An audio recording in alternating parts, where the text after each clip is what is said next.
ఇదేం మాసం?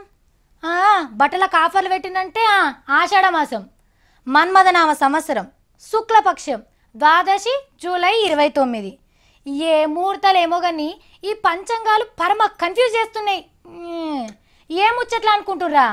ఇగో మీరు పుష్కరాలు ఎప్పుడు అనుకుంటుర్రు? ఏంది అచ్చే నెల సంది అనుకున్నారా?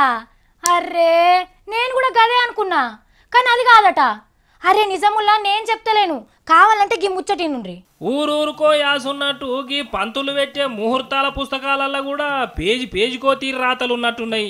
పెద్ద పెద్ద అయ్యగారులు అందరితోటి అన్ని తీర్ల పంచాంగాలు చూసి గోదావరి పుష్కరాలు వచ్చే నెల 14వ తారీఖు కానీ చేయాలని సర్కారు అరివరి అవుతుంటే ఆదివారమే షురువు చేసిర్రు కొందరు పంతుళ్ళు.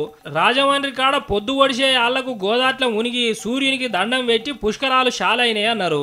పంచాంగాన్ని మీద మీద చూస్తేనే పుష్కర ముహూర్తం 15 రోజులు అవతలికి జరిగిందట. కానీ లోతుకు పోయి సంపూర్ణ దృక్కు సిద్ధాంతంలో భూతద్దాలు పెట్టి చూస్తే ఇగో ఈ ఐదారమే పుష్కరాల ముహూర్తం అని బయటపడ్డదట. ఇక ఇంకొంతమంది అయ్యగారు పంచాంగం పుస్తకాలను స్కానింగ్ చేస్తే 7వ తారీఖు అని తేలిందట.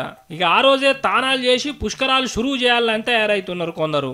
ఇగో ఈ దెబ్బకు 2 రాష్ట్రాల సర్కారోళ్లకు ఏం చేయాలనో ఎప్పుడు చేయాలనో అర్థమైతలేదు. ఓ దిక్కు పుష్కరాల కాడ పనులు ఏడియానే ఉన్నాయి. ముందుగాలనుకున్న 14వ తారీఖు వరకన్నా అయ్యే కోపు కొడుతూనే లేదు. అసోంటిదిగో ఈ అయ్యగారులేమో ముందుగాలనే షురువు చేస్తున్నారు. మరి అటు పుష్కరాలల్లో తానాలు చేసి పుష్కలంగా పుణ్యం తెచ్చుకుందామని ఎదురు చూసే భక్తులైతే అసలు ముహూర్తం ఏందో తెలియక ఆగం ఆగం అవుతున్నారు. ఇవి తేలేదు ఎప్పుడో వాటిల్లో ఏ ముహూర్తం నిజమో కానీ పైసలు ఖర్చు అయినా మంచిదేనని అన్ని ముహూర్తాల్లో అన్నిసార్లు తానాలు చేస్తేనే నయం ఉన్నట్టున్నది అని అనుకుంటున్నారు కొందరు.